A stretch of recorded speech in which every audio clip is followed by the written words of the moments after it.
I own a restaurant called Goldies Pizza, 605 West Pender, and we make pizza artesian style. We have a lounge, and yeah, it's quite nice. I started Grooster.com back in March of last year and launched the actual website in June of 2010, and it's converting into an online marketplace that supports local retailers, manufacturers, and designers in Vancouver. I do social media and marketing. Largely what I'm involved right now is what I call cultural development, creating culture around brands and companies. Lion is an organization that focuses on reintroducing culture, heritage, and history to second-generation Filipinos, providing an environment where mentors can hook up and link up with these young people, specifically businessmen, professionals within the Filipino community. When I'm going to open up a new restaurant, there's a lot of red tape to climb through, lots of going up to City Hall, etc.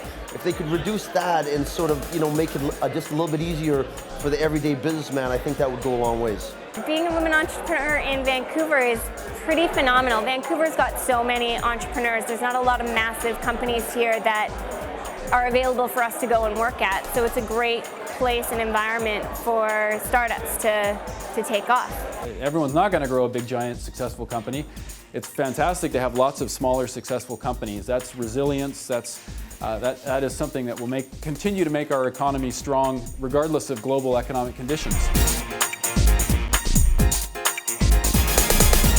I just believe that it's the responsibility of government, particularly municipal government, to involve themselves in the engagement of business owners and also their constituents.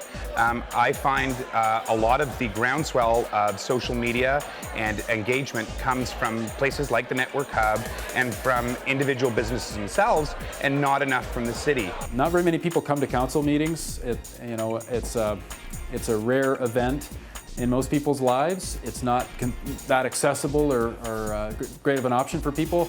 So how do we use social media to get way more voice into City Hall when we're making decisions, when we're going through public hearings and all these things? And that's a work in progress. I follow the mayor on Facebook. I follow the mayor on Twitter. He's actually friends with me on Facebook.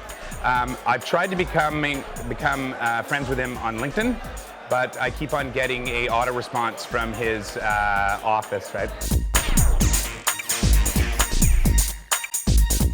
The strengths that we have in this city, with so many entrepreneurs, with so many people from so many different cultures, the multicultural talent in the city that can be applied to business is an extraordinary opportunity for us. And how does the city help enable that and empower that? In order for any entrepreneur to be successful, they need to know the lay of the land.